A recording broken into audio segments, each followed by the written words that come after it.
Today's subject is a, can I make it full screen? I can't see if anything else that it would be. Today's subject will be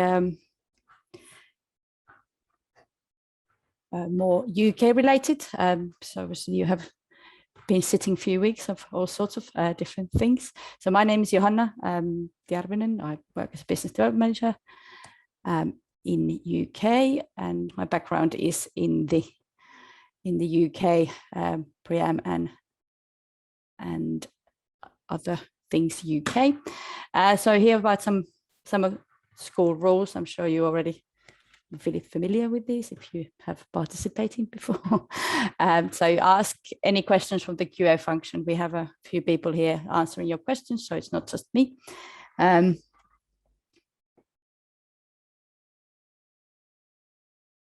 So there will be some moderators here, so we try to make it get everything answered and collect some groups of questions and so on.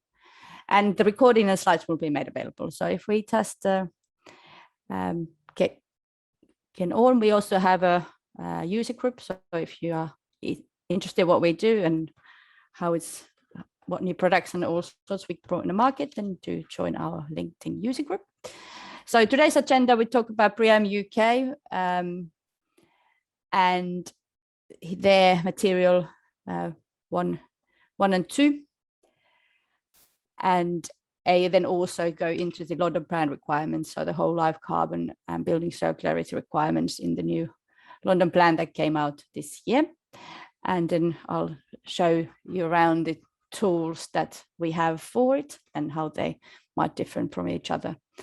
So as you probably have sat a couple of these sessions before, you know that we have a range of tools. So you can measure carbon with any scope, pretty much, that is possible.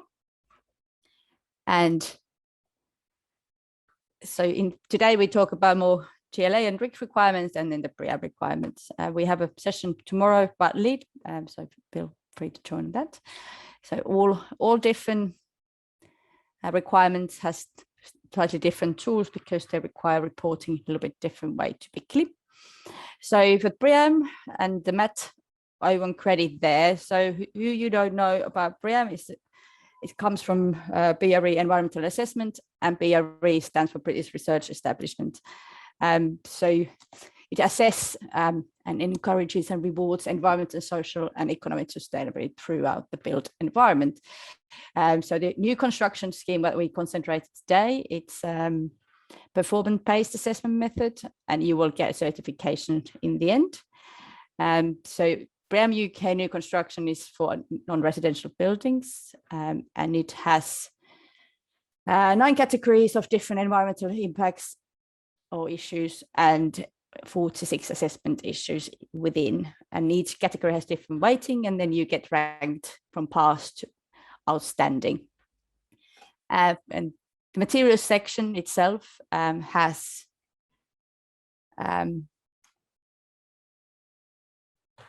has 5 different sections or issues, and today we concentrate on the material one, which is the building life cycle assessments, and material 2, which is about environment product declarations in there. So obviously certifications are not the cheapest way of proving your building complies with certain environmental standards. However, it is commonly adopted, and they have been pushing the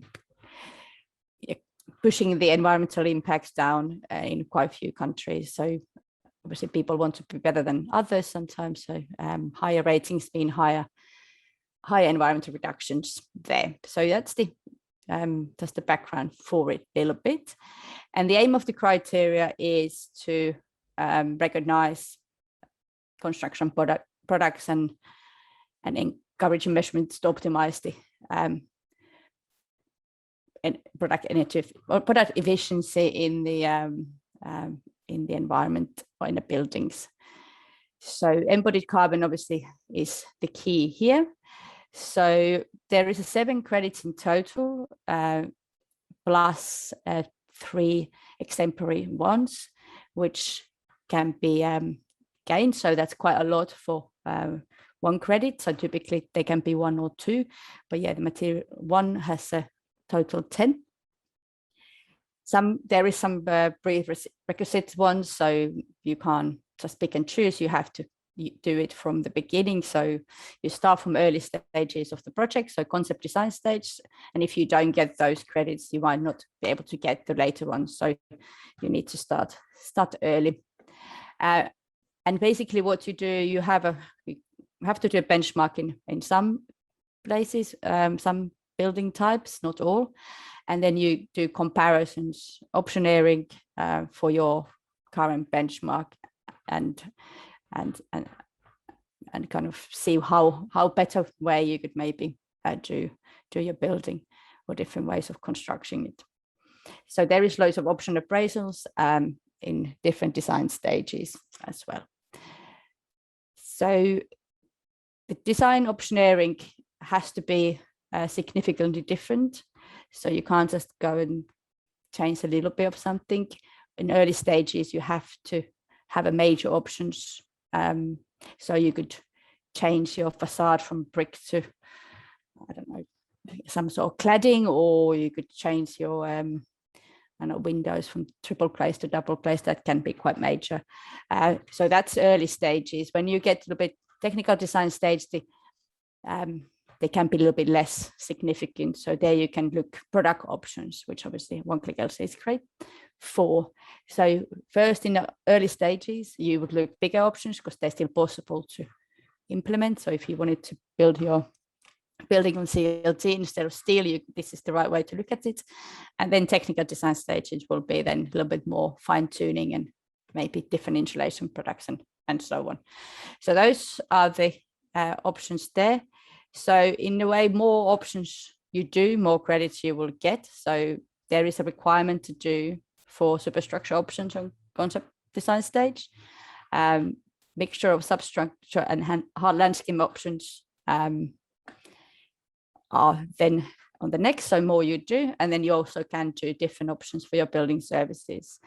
You don't need to do like a whole building services. You could just look 3 different ventilation options or 3 different heating options, for example. And on technical design stage, which is REBA stage 4 or so, you need to then do more superstructure options only. So obviously, by the time you're on site, your substructure is probably already set. Building services are probably also set. So the technical design stage only has some there. And then there is other 3 credits to doing things like verifications and alignment for LCC, lifecycle costing. So what are in these different options? I think you probably need to know. So the scope is a little bit limited on BREEAM. So you will have you split the building in 3. So you have your superstructure. So the superstructure looks the frame, upper floors, roof, stairs, external walls, windows, and internal walls and partitions. But that's only looked in education. So it's typically the 1 to 6 that you look. There is also a whole list of things that not to include if you want to look closer, but this is the typical things that you do include. So the substructure and hard landscaping, then again, you have a different scope there. So substructure is what it says in the tin really, and then your lowest floor and any kind of basement, retaining walls or excavation works. And the external works are hard landscaping. So you don't include plants, just your road bars and pavings and surfacing. And same for the building services. It's quite bold. It doesn't have everything. It's because quite a lot of MEP doesn't have a lot of data around. But you can do, like I said, different heat source options or ventilation options or so. So those are there to see. And then the stages of that already also are included are a little bit limited. So you don't look the entire stages. So we don't look at all the way A1 to D, but the BRE has a little bit selection of what they are interested. So anything A1 to A4, A5 is not necessary either because it's a material credit and replacements, and then the end of life is looked at. Some like use and installation processes are looked in different credits in BREEAM, so they're not part of the LCA scope in there. So there is a question about benchmarking. Well, BRE has created benchmark for certain buildings and they don't even tell what they are. So they have collected data, years and years of data, and they've done a benchmark for retail offices and industrial units, which I'll go back to in a minute. So that's a different way of calculating as well. So your option that you do, it's normally the options that's been proposed. It doesn't need to do any kind of other work. The benchmark is a little bit different thing. So when you're looking in the tool, you kind of get help for selecting these superstructures or different scopes. So if you are doing BREEAM superstructure, you can only see that the included parts will flagged up. So it makes your life a little bit easier as well. So it guides also the right way of selecting the right BREEAM scopes. There is other BREEAM schemes will have similar ones. So, but these are found from the BREEAM tool. And also obviously making options is much easier if you make one and then you start copying them over instead of doing them from the scratch, especially when there is that many. So the tool has taken this into account, and we try to help you out on that one. You can also use obviously the constructions to create your option areas quickly to see if there is any use. So, and also same applies for Carpet Designer. So you can just quickly run some different options and see how that would compare. Obviously, typically you would like that the design team has ideas and you accommodate them and do the calculations for that. But obviously it doesn't always, they might not always have, for example, 4 options. So you might need to do some your own work as well. And obviously in a later stages, then selecting the different manufacturers and different types of product are also quite handy in the tool as such. And then you have your exporting your results and so on to the tool, which I'll show you a little bit more details. So we have tried to make it more user friendly when you're doing certain assessments. So the benchmark in BREEAM world means that there is impact data, which is BRE's data, and it's only UK average data. It has about, I don't know, 220, 30 data points maybe. And this is what you use to do your benchmark for office, retail and industrial buildings. It's not useful for anything else. If you work with HQMS in home quality mark, this same data is used there. So again, this is a separate tool. It is impact only. And then you have to do the benchmark credits using this impact data, not our data, but you need to use this impact data. And from here, you can probably, if you have trialed or got a go, you can probably tell that there's more data in the typical one. But the impact it's just made for the benchmark credits under BREA UK 2018, basically. It's that you do. If you do your options, you do your option 1 in the larger, the normal BREEAM tool, and then you do your benchmark same option in the impact tool. So then, but you can't compare the results either. And this impact database reports eco points. Again, something that BRE, it's their own thing. We have a eco point reckoner, so you can estimate if you've got any points, but typically it's quite hard to get any benchmark credits, but yeah, it counts the benchmark credits based on eco points. So it doesn't necessarily matter if you reduce carbon, the eco points can still go up, as in one of the other indicators might not be reducing in the same way. So benchmark is a little bit BRE's completely own thing. And like I said, if you do carbon calculation, you wouldn't use this impact tool at all, or I wouldn't at least.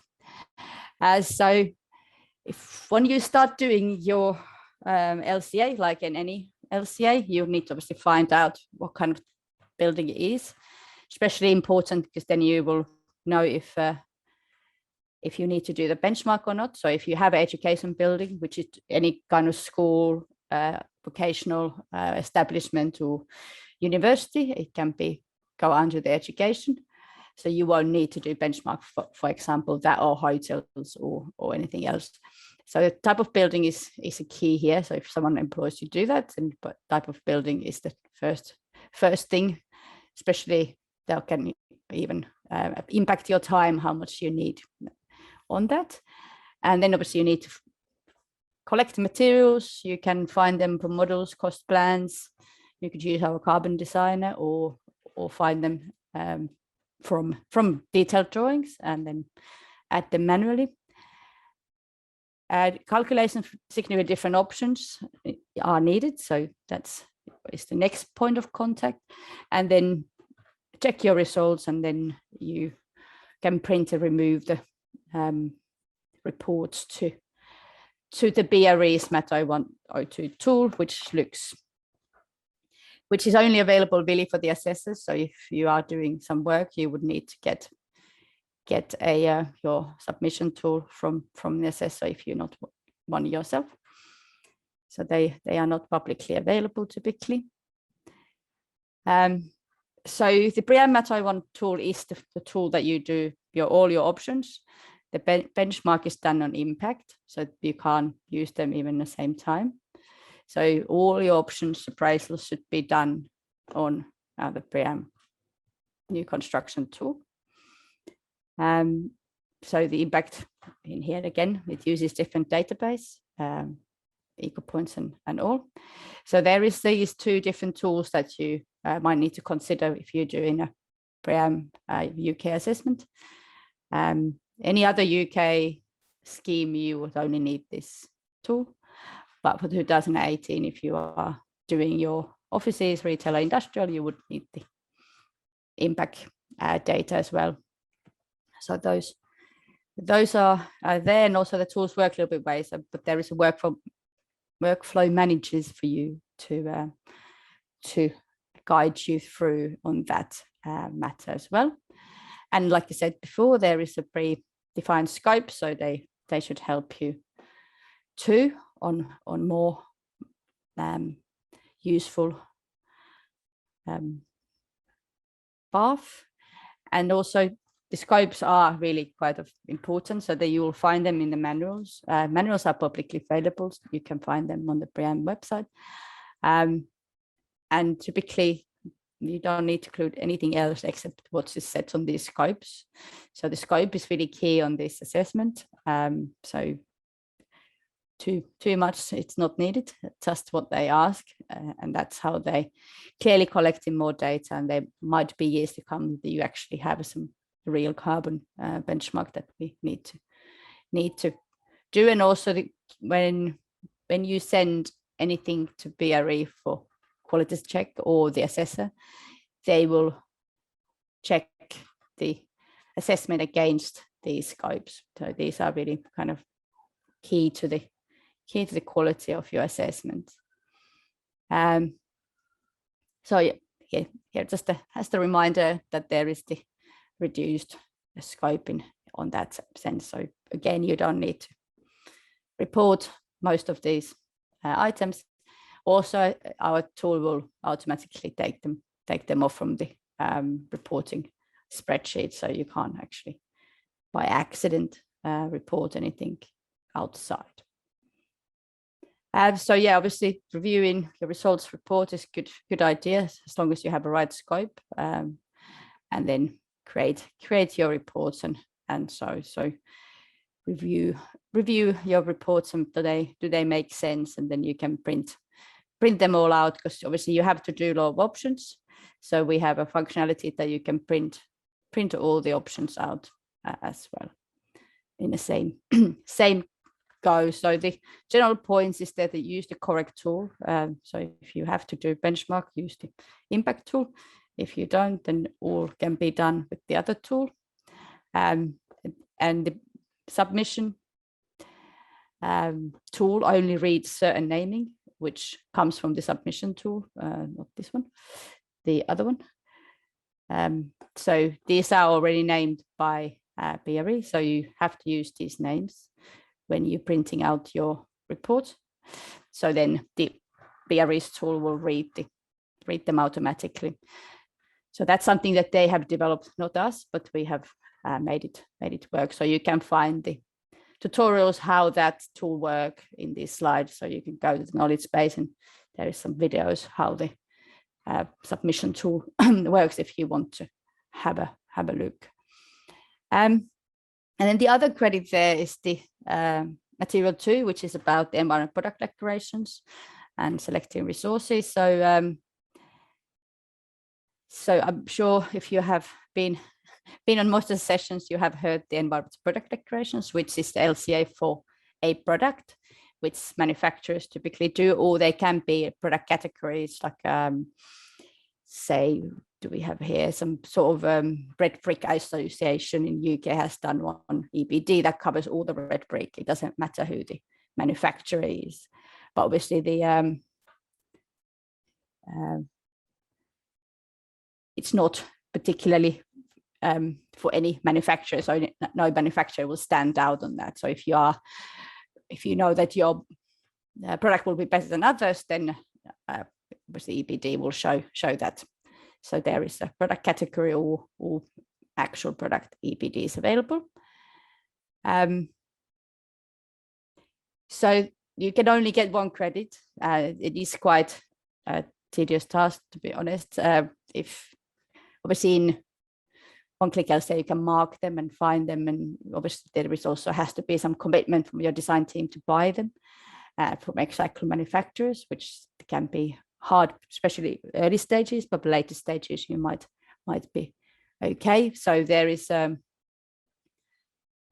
you have to find all the EPDs and enter them manually in the submission tool, the EPD numbers and what kind of points you get. So depending if it's one manufacturer, one product, then you will get full points. But if it's like association, then you get only half a point per a EPD. So obviously there is a variety of credits then that one-click LCA can help you on the 2018. So obviously the BREEAM Mato1 tool can help you on these credits, and also on the efficiency calculations and site monitoring. So you can do your A5 site monitoring, which is reporting in different credit. And then we also have lifecycle costing tool that can be used to do lifecycle costing, which we don't touch today, but these are available as well. But the material 2, 1, 2, last 2, and 6 and 03 as well.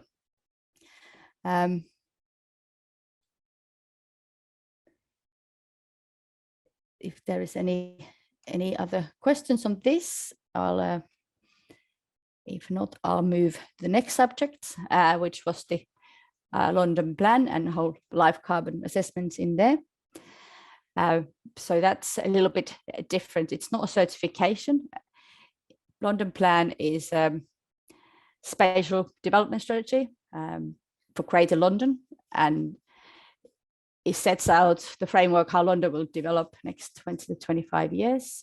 So the plan is a plan that is for development for London, which obviously covers all the boroughs as well. So when that applies is that if you have a larger building, which gets referred to GLA, so Greater London Authority. So larger buildings are typically anything residential which is over 150 units, and commercial, depending where it is about, I don't know, depending if it's inner London, outer London, it can vary from 1,000 to 2,500 square meters when that gets referred. So obviously, because the GLA is overarching for London, London Borough's local plan must be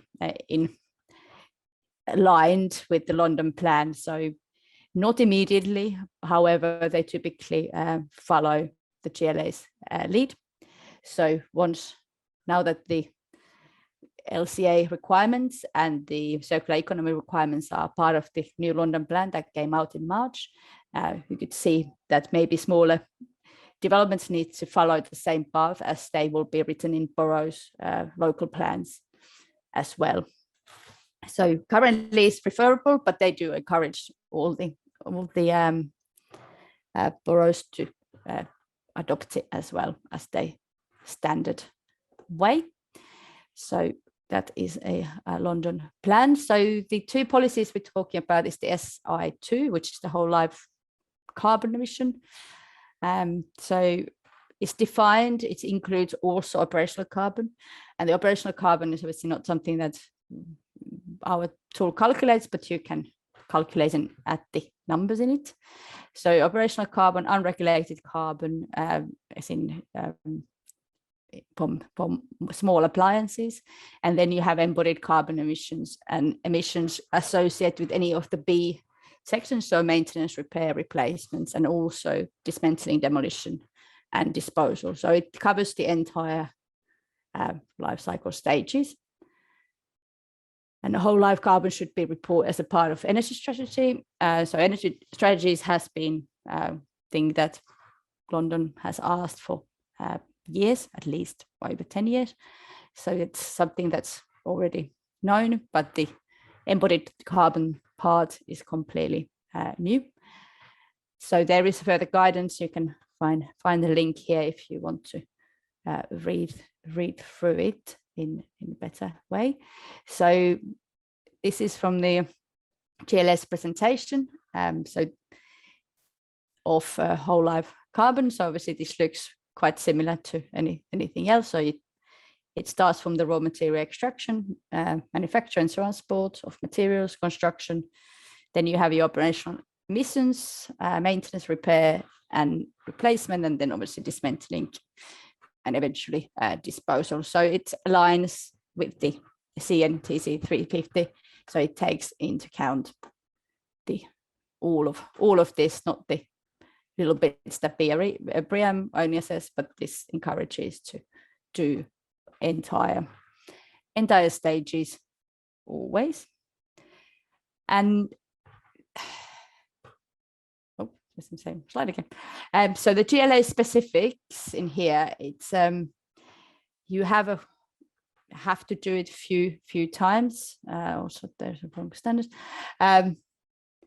So you have to do it in 3 stages. Well, not always. The pre-application stage is only for really large developments, but you have to do planning submission stage calculation and then post-construction stage calculations. So you include all of these. So post-construction is something quite new. So that's an extra layer to it. So you actually have to do as-built LCA. There is a template that's been developed by GLA, which comprises all the information that you will need to submit at each stage. There is a link to it, and I also have it. I have it open here, so it's quite cumbersome. So you have your different stages, and then you have the information that is required. So outline pre-application is more like a questionnaire because it's not, no one really has designed anything. Outlined and detailed planning applications can get a little bit more detailed. So then you have to do your full LCA and report it in current stages of electricity grid, and then you also have to do a expected decarbonization strategy, which we also have built on the tool, and then similar for post construction. So it's can be quite a task, especially on the design stage. So it's all mandatory for all referable schemes as mentioned. And it's also supported and encouraged to major applications which are not referable. So there is the thing repeated what I said earlier. And the pre-application is more like a principle of the design. So you don't need full life cycle assessment, but you could use Carbon Designer, for example, to do some different kind of optioneering and see how that would work out for you. Planning submission stage then requires a full whole life carbon, including your energy assessment needs to be obviously done to it. And then you will, there is benchmarks in the GLA guidance as well. So you should compare them to those benchmarks that they have published. You don't need to meet them. It's not a requirement. You're not going to fail planning if you don't, but you have to explain why you didn't if you don't. So, and also the whole life carbon assessment for GLA is closely based to the RICS professional statement. So if the GLA guidance doesn't say anything, then you should always consult the RICS professional statement. So there is, so the GLA guidance is quite a light document. It has some benchmark and certain information, but the RICS will be more cumbersome document, which you should also consult. And then the two crit emission levels, which we have in the tool, and then post-construction assessment should be submitted the 3 months of completion, and use the actual quantity data, and hopefully you could use a data and manufacturer's data that's being used.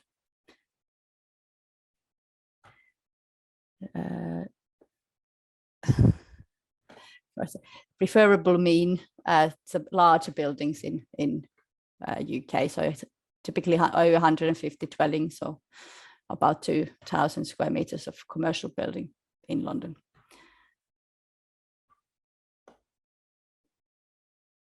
So these kind of benchmark you find from the guide. So they have given you some carbon figures there and the scope that it should include. So it gives you an idea where they'd like you people to go. So obviously that's quite low in embodied carbon terms or upfront carbons. And none of these benchmarks include the energy or water emissions. So when you do comparison to make notes what you're comparing to.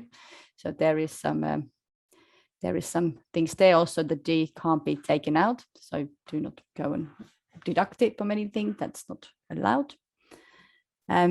So again, saying same things about the calculating carbon. It's not the same approach. It doesn't really matter what project you do, but in GLA terms, you always have to calculate the life in 60 years.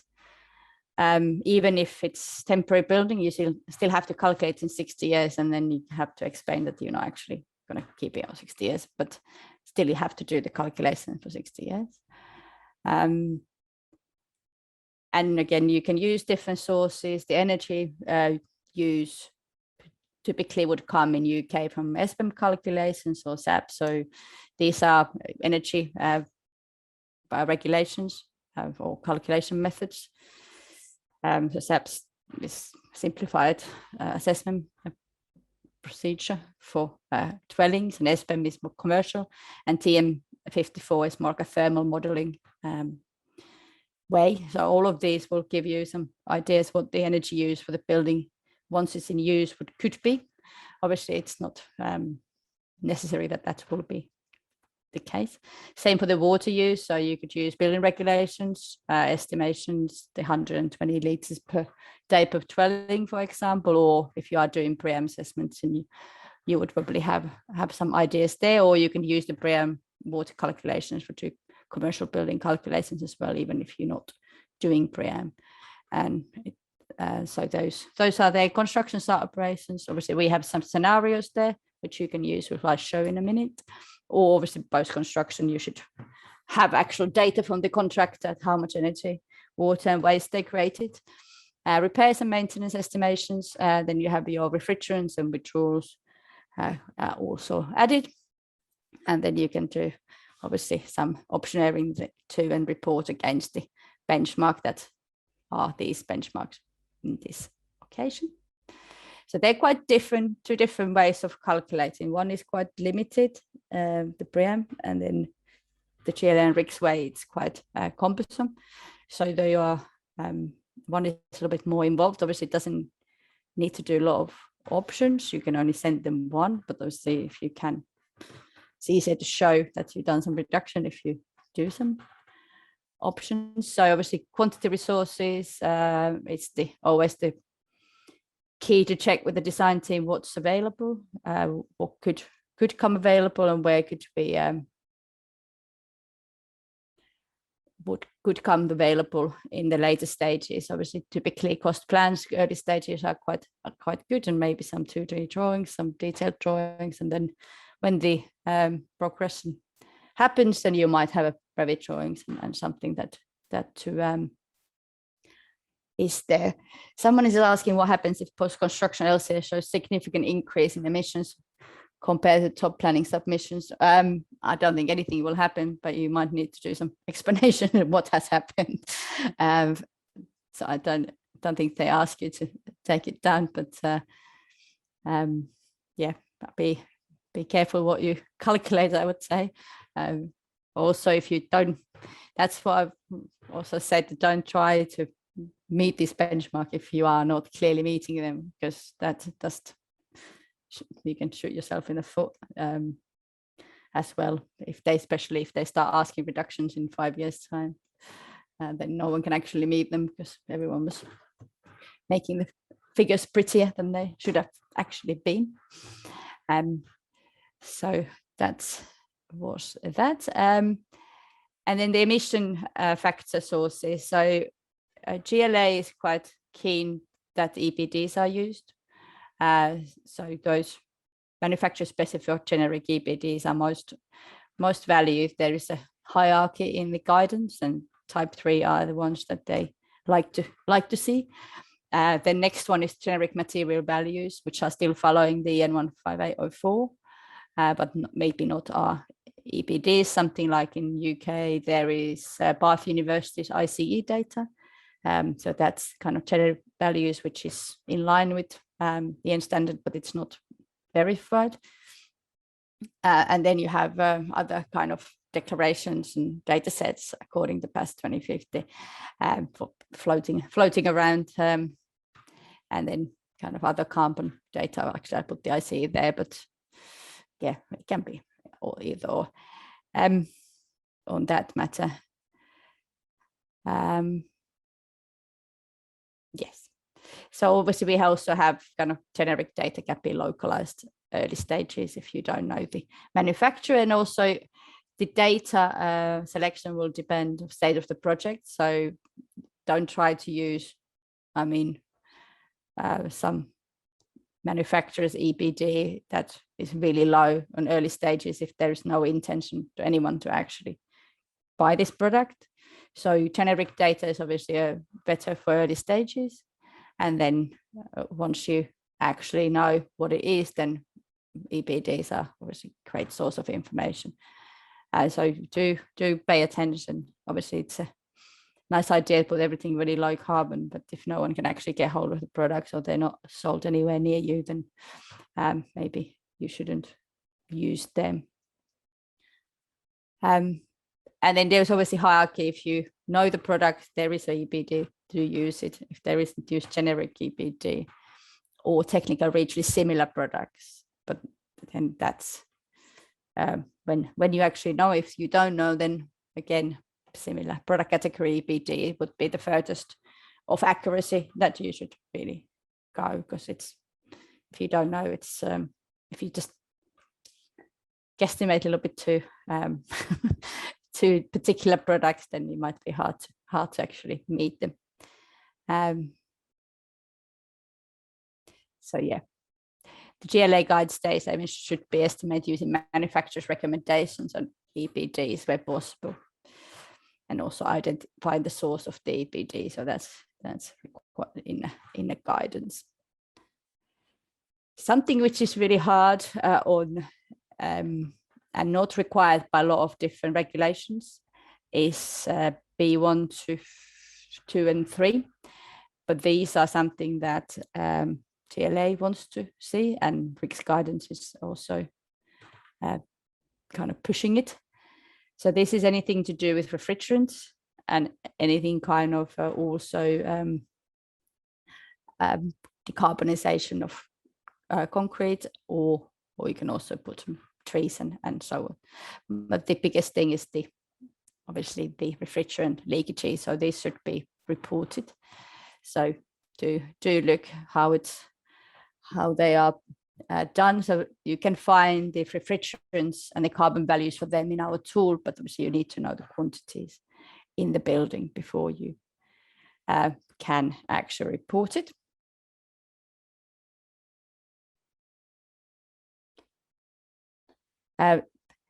Die is Finnish and means or. There's some Finnish left in the slides clearly. And then material maintenance, B, and repair, maintenance B2 and repair B3 estimations. So these can be really quite difficult to actually estimate. There is some guidance in the RICS professional statement, which I would recommend you all have a look.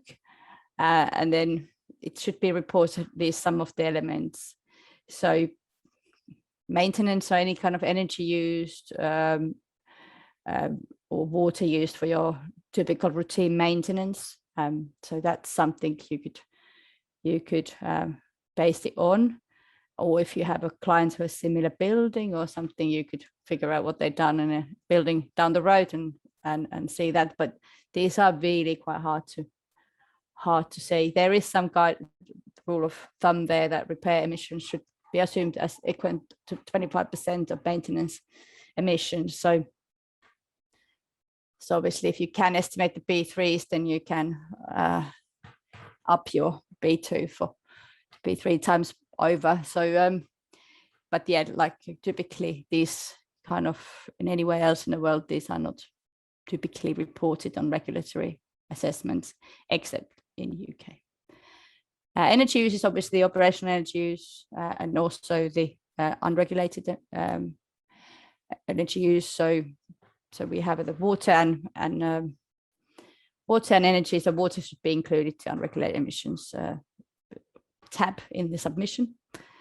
So there is the carbon values available for also the decarbonization items, which I'll show you in a minute.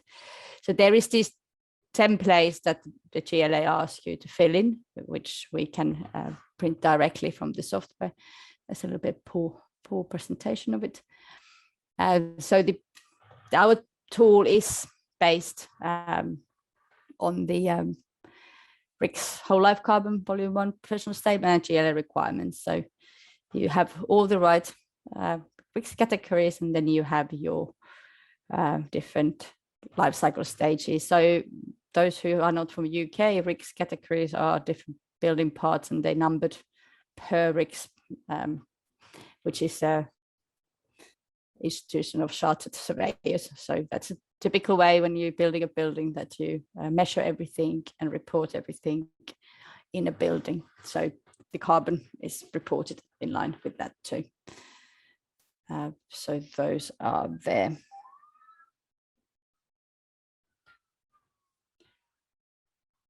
So also there's another new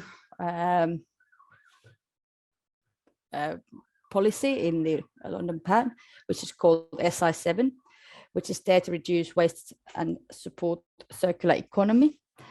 So circular economy is where you try to keep all the materials at the highest level. So if you can keep on reusing everything as material, then obviously that's your optimal circular economic goal. So if you could unbolt your window and put it in the next building without breaking it or refurbishing it in any way. So if you can just take it out and put somewhere else that's using as a material, or something like a steel beam without recycling it, you just actually use it as it is. Obviously, reuse and recycling are good too, but recycling typically includes some sort of process. So you have to do something with it, and there's a transport involved, or water use, energy use. So that's one step down from that, but it's obviously still good, keeps the material in a flow. However, it costs energy and fuels. So again, referable applications, so the larger schemes in London, but again, boroughs might follow the suit. Circular economy statement should be submitted. So there is obviously a thing saying in the guide as well that doesn't necessarily mean that they will reject it if you don't have a lot of them, but they definitely look them in more positive light if you have thought about the circularity of your building. So that is obviously something you can read. There's a guidance for it. So there are some different templates that you need to be filled in. So your strategic approach template, which is more like a setting, is either what you thought and what you could, things that could be reused. And then there's a key commitments, and then bill of material template and recycling and waste template. So those can be or should be all filled in, and it's in the planning stages. So they are still, all this is in draft format. The consultation finished quite a long time ago actually, but the final documents are not out, but they're not thought to be changing much. So those are still quite current. And then the circularity tool that we have can obviously assist you on this. So it looks all the masses going in. So this is completely mass-based assessment. So you have masses of virgin materials, masses that are renewable, recycled and reused sources that go into your building, and then what is actually coming out when the building is, or thought to come out when the building is dismantled. Obviously, if it's 60 years or 100 years time, does that actually happen? But that's the best knowledge that we have today. And the score here is calculated, so you get average score, and these downcycling use of energy is calculated by half of quantity. You can actually adjust these as well if you think that that's not right. And disposal is not counted to this circularity score because it's not circular. And then you have your key materials. So this can be downloaded. This is the same that GLA asks, so you can get all your report. So you get content by value and other things that BRE GLA wants to see. So that's one thing we can help you there. So there is that, and yeah, come to the same slide that we started, that we can measure carbon with any scope. So there is loads of different scopes and different ways, and it can be a little bit confusing. It would be easy, obviously, for us too, if there was only one way, and I'm sure for you. But that, yeah, different countries has different regulations, and they are likely to stay for some time at least. So we could show some in tools in action. Maybe that might be interesting for some of you, if I can get this done. So we had some questions here. Perhaps I answer a few if there is anything that has given there. Someone's asking if there is some standard building for benchmarking. Can BREEAM secure? I already answered that. No. So yeah, the benchmark is not, it's benchmark for your building, not standard building for BREEAM purposes. So it's always something like that. Benchmark should not be used or be enforceable. I agree. I don't particularly like benchmarks myself. I think you should be better than you are, but that's not the most popular opinion in UK. They like a number that they have to get to. So that's something that's debatable and debated quite a lot. And how you can obtain B2 or B3 data if it's not available in EBDs. Well, there is some guidance, so it's more for like, it's not really EBD item. B2 maintenance would be more on like data sheets. They might have ideas of maintenance, but what you can do here, obviously, if I show you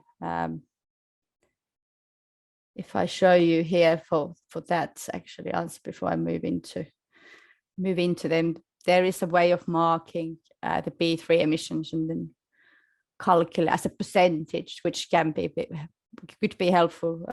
Again, you need to still think about it, what happens, but there is a bit of guidance here how you can estimate as a percentage. So if you think that here it says one window breaks every 10 years, so then the repair rate would be 2%. So there is that there to help you on that, and you can then calculate it from the B3 emissions. You can calculate the B2 emissions, which are 3 times more than the B3. But yeah, it's shouldn't it's the B1s are in the benchmarks, not on the embodied carbon, but they are in the benchmark, so they do ask them you to calculate them, unfortunately.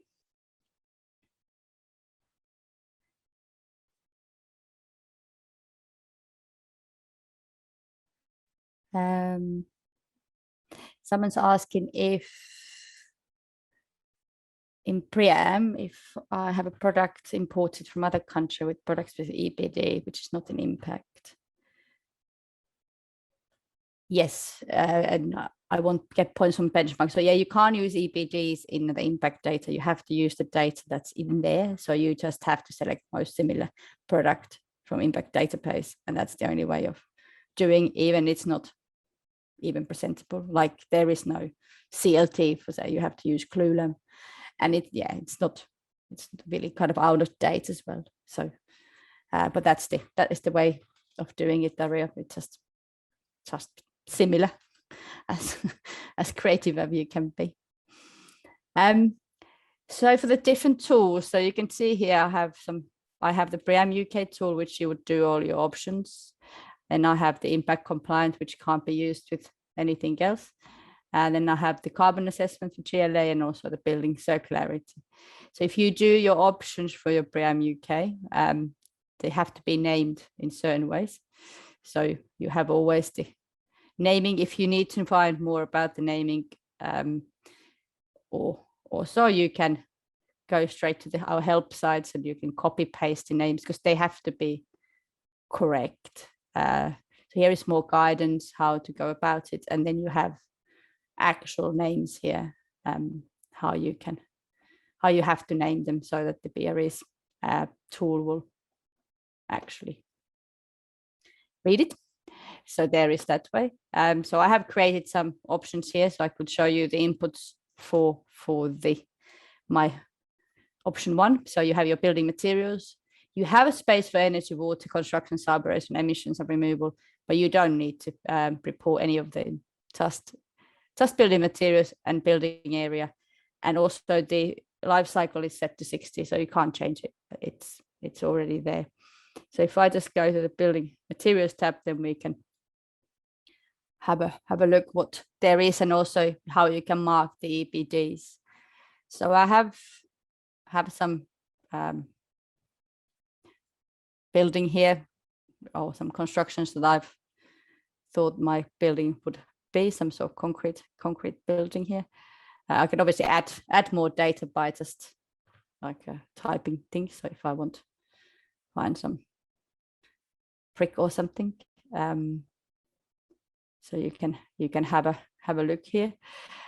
And if you find an EBD, then obviously you can mark that you have one. So in here we have a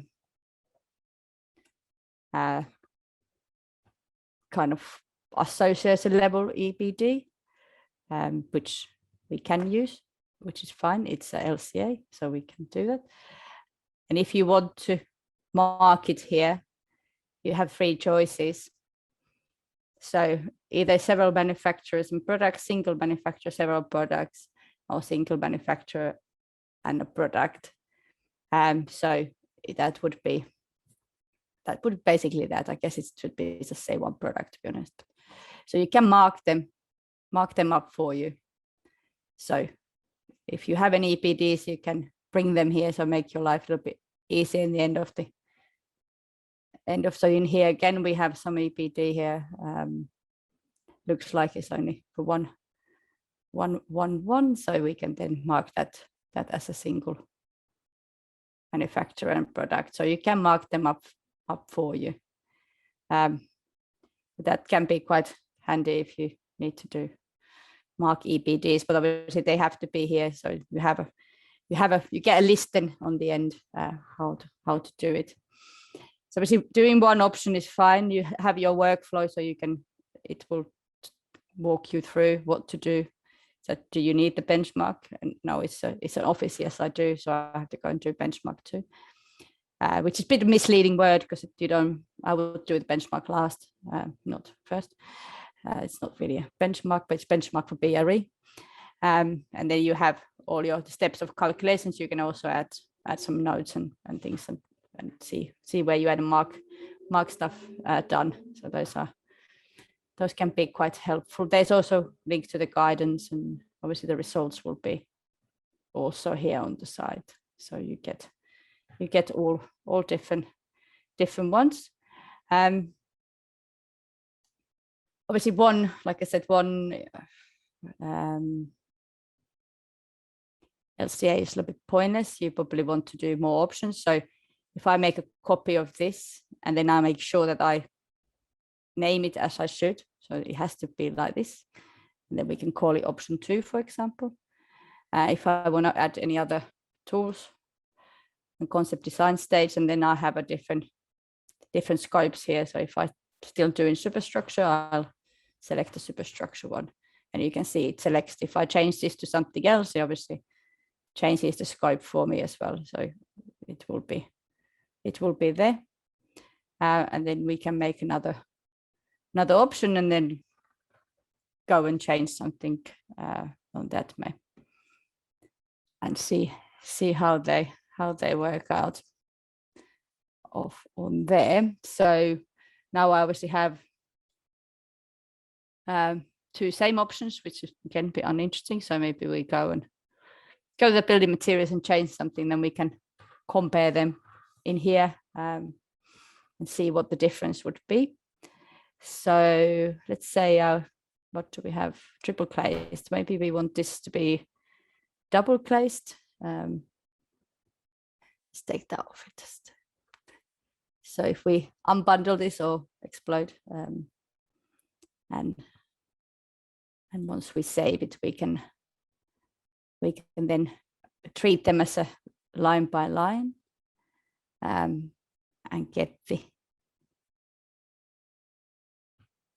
get them all in different lines. So then I can make a double glaze option by deleting one pane of class. So if I just delete one here, and then if I save it, then I can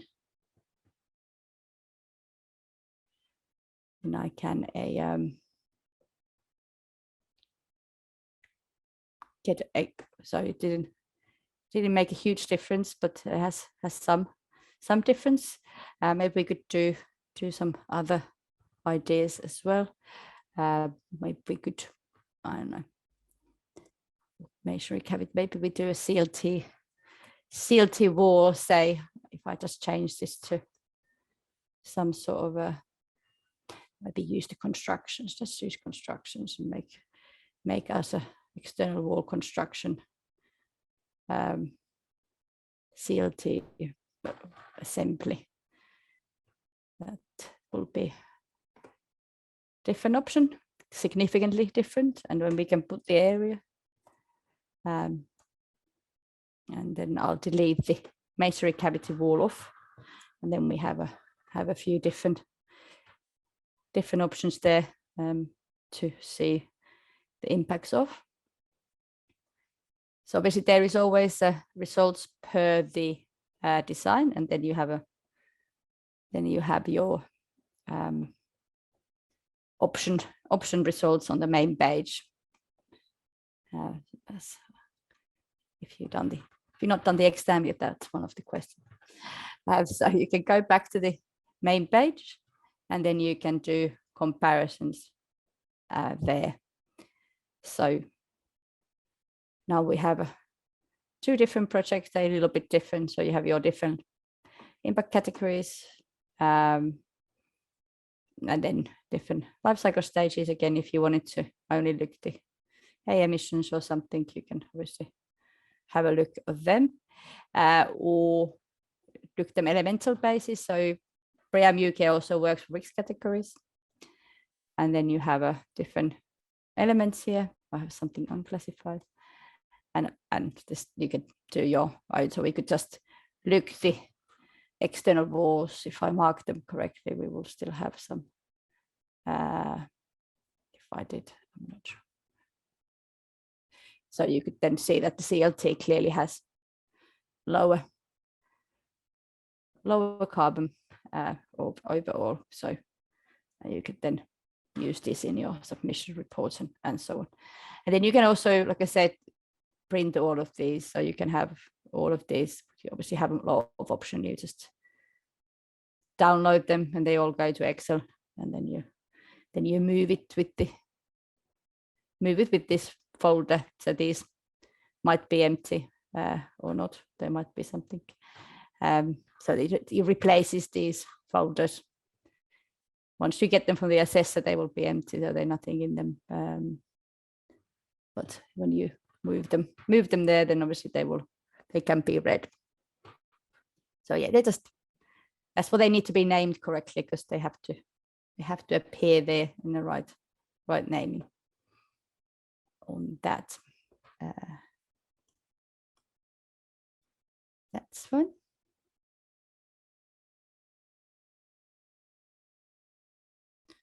Right, loads of questions about exams today.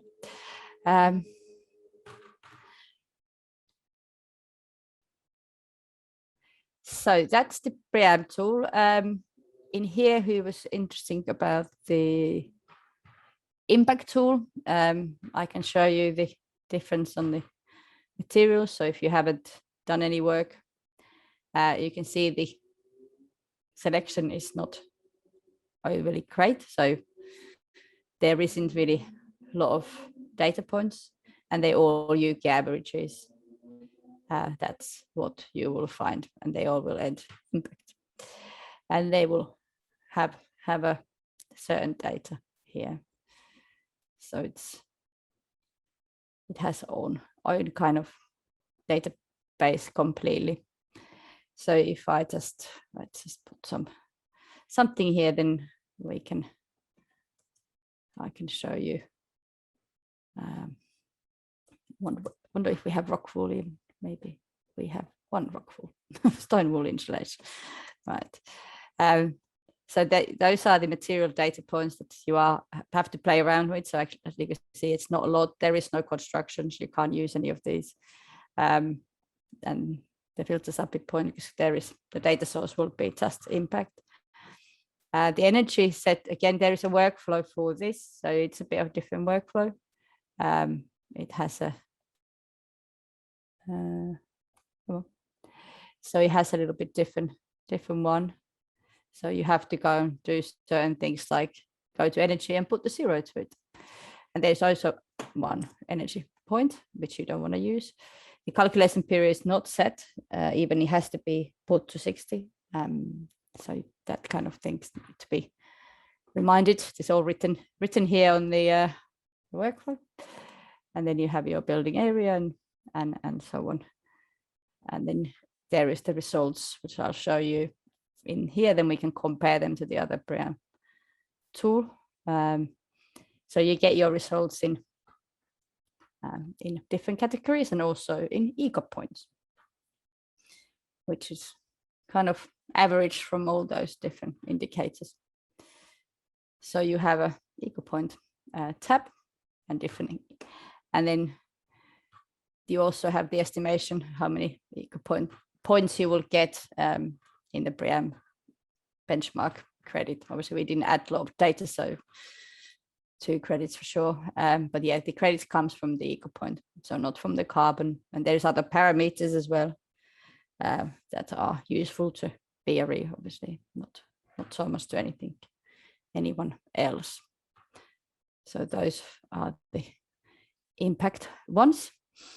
And then if you look the actual optioneering results, then you will have a obviously the LCA, like BREEAM assessment is LCA assessment, so you have your different indicators according to the 15978. So you have your life cycle stages and different categories. So these are obviously per one. That if you had EBDs marked, they will all be listed here. You get some help for your material efficiency calculation. So you can see the masses. So you can use this to your Mat 6 credit as well, which looks how the basically leaner buildings, put it simply, and man site impacts as also can be measured. So your contractors dealings on site, but that's separate for the Mat 1 credit. So that doesn't need to be here. And then you obviously have a different kind of results like any other tool on different ways. Annual impacts and spidergrams and so on. The data sources will also appear. So if you wanted to download your EBDs and maybe give them to your design team and see how they maybe can buy them or maybe they can't buy them, you can download them here too for your assessment. And if you mark them up, they will also be here for you. So you get them in a few places. Then there's, if you do a report for some other BREEAM scheme in UK, then the reporting will be in the actual result page. But the 2018 is always options and loads of them in that sense.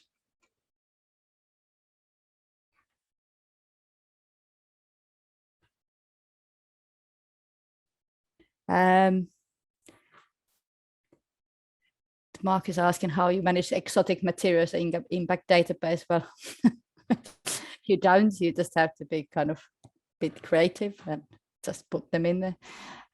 It's hopefully updated, we hope. And once BRE has updated, we will implement it. But currently, it's quite traditional and really old. So yeah, there's hopefully some updates coming up. And Abdullah says it's important to follow the workflow. It's definitely, especially if you do it in different schemes all the time, the workflows can be quite handy. Like you can't always remember what you're doing. And also writing notes and mark where you're at if you have lots of projects, and that can be quite useful there in that sense.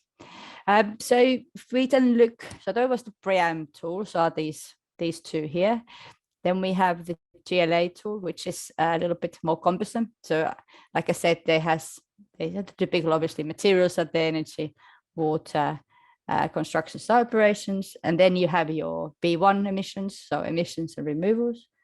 And then you will have your B2 maintenance as well here. And then you have your different discounted scenarios and calculation periods. And also in UK assessment, the LCA parameters will change the result quite drastically. Maybe the RICS assessment could be, or GLA could be its own project, because we have a service life values just for GLA purposes or RICS purposes. They kind of same thing, and same as transportation distances. So once you set these will have an impact to your overall carbon. So this will have an impact to A1 to A3s, and this definitely for A4 results will will be more, not less. And then you have your localization method, which if you use generic data points, it will localize the energy manufacturing to this country or the country that you are. And you can also set that localization to more current one. And then you have some of this, you can use market scenarios for your C emissions or also. So these two here, the service life and transportation values, I would recommend always using the values for any kind of GLA or RICS reporting that you might do in UK. BREEAM not so important. They're not overly interested, but you can obviously use this. The transportation distances don't really work with impact though, so don't maybe use those. So they have their own data sets behind it. So this is going to change everything. This takes a little while, but now we have a little bit different results. So looking at the building materials first. So again, it's the same input really than the BREEAM. Obviously, we have a second leg of transport, which is something else, and we don't have a obviously material 2 tab. We haven't repair emissions, and then there's a wastage as well as end of life processes. So you can, if you are on the know, you can obviously select different materials as different end of life processes, which are like technically possible today. So you have to be mindful when if you start changing them, that you can actually achieve them. So all different materials has different ones. So concrete has concrete ones and so on. So you can have a look. So the materials, I think particular risk categories has to be correctly, otherwise they won't go in right places. Transportation, like I said, there's 2 legs. So if you know there is going to be a second leg, you can obviously select items, and you will find all different ones. This is, and then same others, localization, and you can also mark things as reused. So then you don't need to calculate the carbon, something that you're reusing on site. Energy consumption, there is 2 different ones. So because you have to separate the regulatory one from unregulated, then so you can do that in the tool too. So you can report your user equipment separately compared to the actual building regulatory energy use. The regulatory energy use is typically anything heating, lighting, and ventilation, something that you can't run the building without really. And then your user equipment obviously has kettles and computers and such like. So you can mark them here to say which one. And then you have water consumption. Again, there is different data points for water consumption. You can estimate it as per, like I said, building regulations or BREEAM calculations also. Construction site operations, there is scenarios for the early stage assessment. So you can use this. There's a RICS point about per 1 million pound of building, and you can split it in different categories as well. Or you can use something like temperate climate as well. So depending where you are, and you can use actual floor area to create some sort of a baseline for your site operations. But then obviously once you have them, you will find all the similar data points for the energy use that the maybe your contractor has used on site, machine hours. So if they're using their plants, excavators and some forklifts and so on. So you can drill into quite detail how and what is being actually consumed on the site phase when you do your post-construction assessments. The emissions and removals, so these are the B1 emissions. So there's a refrigerant usage, and then the carbonization and plants and so on. So again, the refrigerant leakages should be fairly easy to find out if you have any kind of MEP design available. So here we have the refrigerants that are used, and then you have to know the quantity in kilos or tons in the building. Obviously, these are quite heavy on the carbon. I mean, if you look the environmental profiles, they fairly hefty. So anything reducing your refrigerants or doing naturally ventilated buildings, obviously can bring that number down quite a lot. For carbonization is any concrete or cement that's not protected, which can start carbonizing. So here's some data points, scenario data points for them. And I think that's underground or is protected, can't be calculated. And then we would have some vegetation withdrawals, so trees and things like that can be included in your calculations as a positive impact there. So all of these are kind of,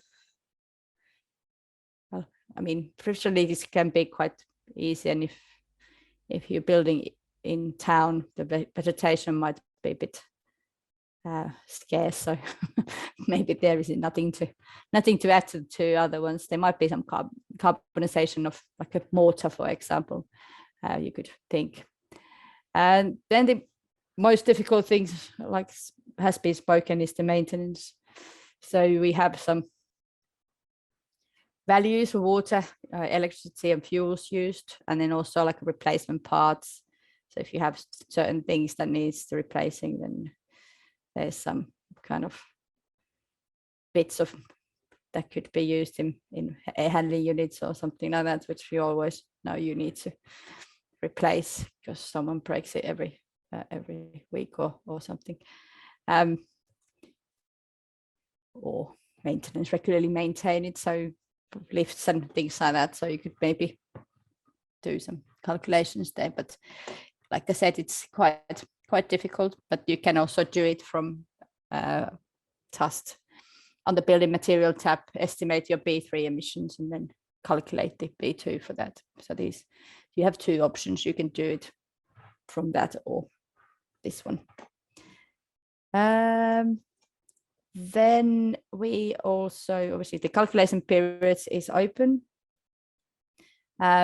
for any kind of number, but typically obviously GLA obviously asks 60 years. And then you have the discounted scenarios there. So you would have discounted and decarbonized scenario, which is these. So you would have a electric grid as it today, and then you would have the one which is expected decarbonization. So this will have an impact not to the A1s today, but it will have an impact to the replacement of any kind of materials going forward. So those can be applied. So you need to do two options, one without and one applying it. And then you will get a results in masses. So you have all your different mixed categories, and then maybe if I just a little bit smaller, and then you have your life cycle stages. I don't know if this is too small to even see. So we have all of these, and these can be printed as the Excel shown, so you can see it directly and put it in the Excel format and use that from there. So those are helpful. There's obviously kind of detailed report here, and then you also get your masses, and biogenic carbon reported separately here, as well as is reported on the biogenic carbon tab right here. So that's the way of biogenic carbon in the RICS tool has been reported. And then you have your typical life cycle stages here reported, and unregulated and regulated and so on. Yes, so that's, and this is only carbon, so it doesn't have any other indicators, doesn't need to have any other indicators. Carbon is fine for GLA and RICS. I think there was quite a lot of questions already, but if there is more that you would like me to answer, then we'll have a look. So where do we input B1 and B2 emissions? So B1s go the emissions of removals, and B2 are maintenance and annual. So those can be used to input them. So that doesn't exist. Well, the emissions and removals, I think, is in the BREEAM tool, but maintenance is quite unique to this tool. And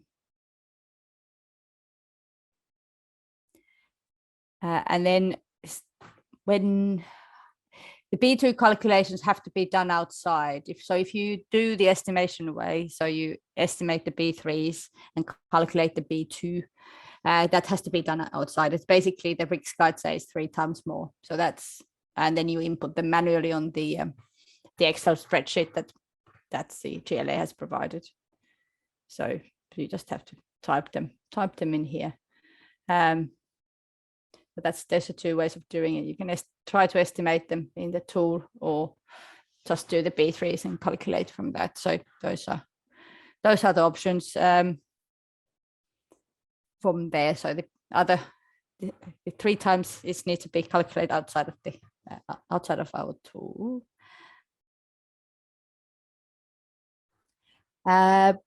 Repeat the last point of reducing 20% of the grid scenario. So there is a FES releases industry figures for electricity grid carbon figures every year.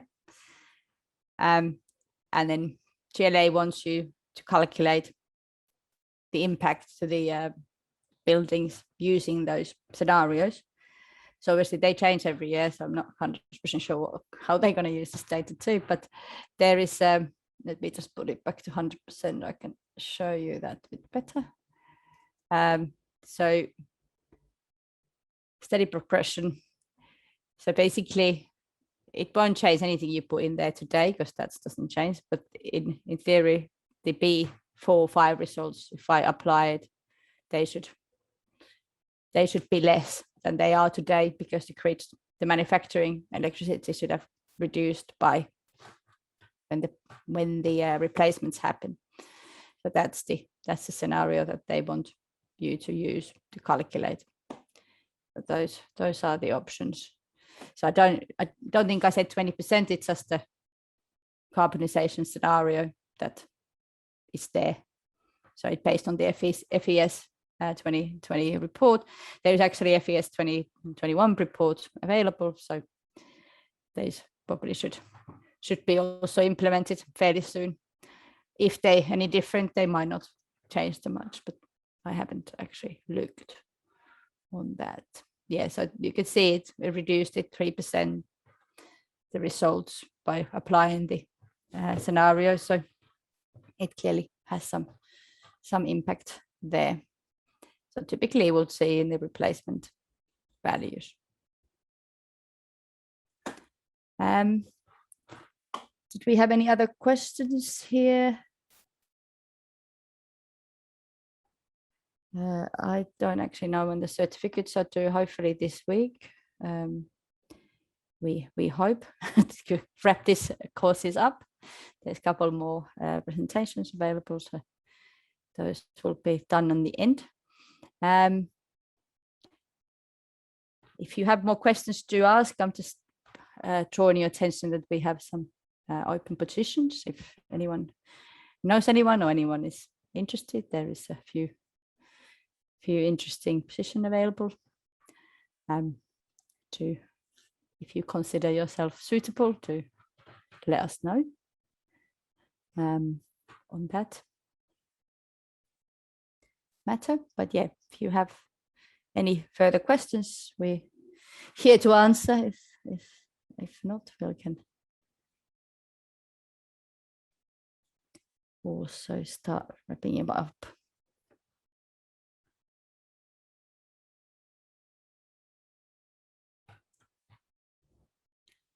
Apart from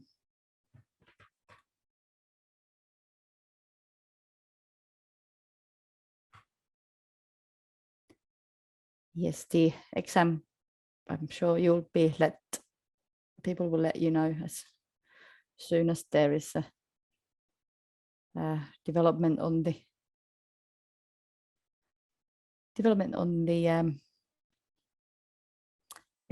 re-exam dates.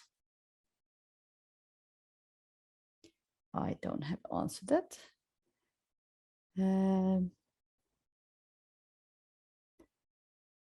Any related questions for today's topics? If we are all happy, then I can let you go early. And sorry about the starting a bit late. The technology is always amazing when it works. Yes, so those. If you have any questions besides, there is my email and details. So if you have any other questions.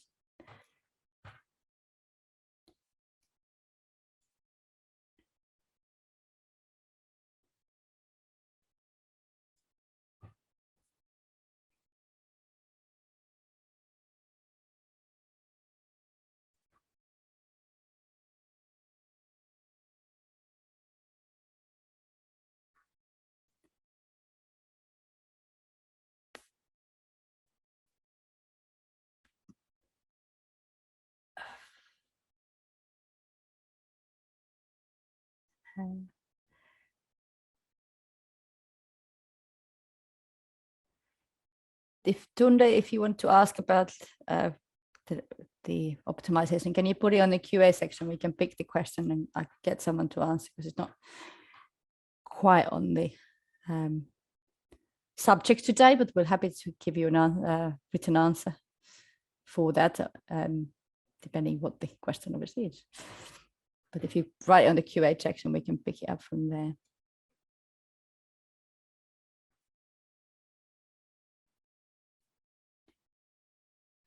Noel asks my my opinion about if I'm not favor from benchmarking, what other method. I mean, reducing your carbon emissions. If you do the building like how you thought you're going to put it out today, and then in your own, then you will reduce it to your own base. We're still kind of benchmarking, aren't you? But it's your own design. And because obviously once you see what you've done yourself and how you could reduce carbon against your own designs, then I'm sure you'll have a lot more kind of willing to do it and ideas, so you can see it yourself how it works, instead of meeting some number, which then you can obviously, we all know how numbers can be changed.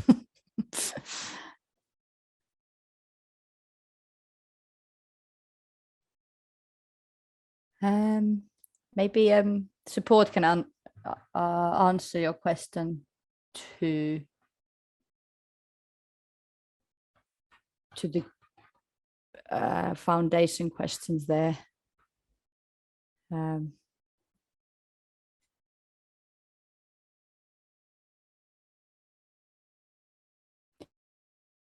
Don't know what you're changing there. Just the same steel core, but making them lower. Oh, sorry, shorter. yeah, not 100% sure. But if you tell me what you're comparing against, same steel core and making it lower, then obviously the carbon should go down, not not higher. So there might be some data error or something else.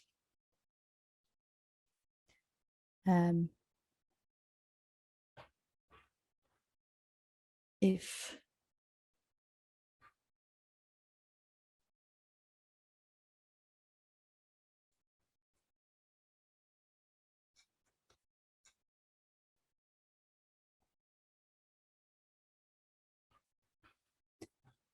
yeah, okay. Well, if there isn't any other things,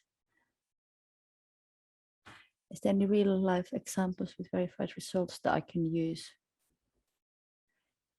There is Abdullah, some demo projects when you log in, so you can have a look at them and see what they would be, but I'm not 100% sure. It kind of depends of the construction and so on, but then there is also obviously the benchmark publication we produced, so that can give you some ideas.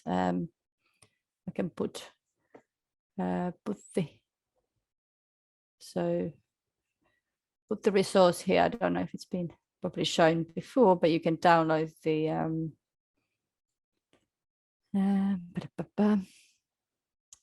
this publication have some benchmarks and so on, so you can probably give an idea.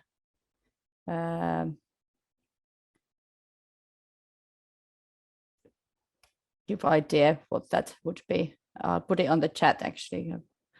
I put it somewhere else, but this has some obviously figures and so on to see what there is around. And obviously if you are doing it for anyone particular and you need some certainty, we can also verify projects for people on that.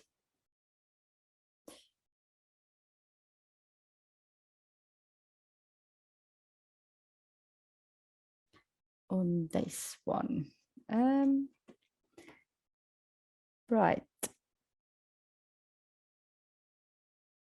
This certificates, I would hopefully we wrap this course up this week, so everything by end of Friday, but it can go early next week because there is quite a lot of you.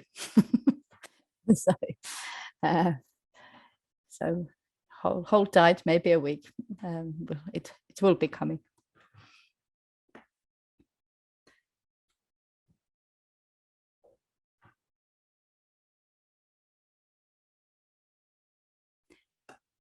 All right, thank you for your attendance. If you had questions, we hang around here a bit. If not, then there's a few more sessions, more particular for different subjects this week. So if you're interested in a certain country or certain certification, then do join. We're doing BREEAM International and LEED tomorrow. So international. So if they are at interest, to join same time.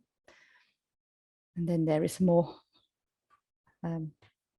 France related and I think Sweden related as well.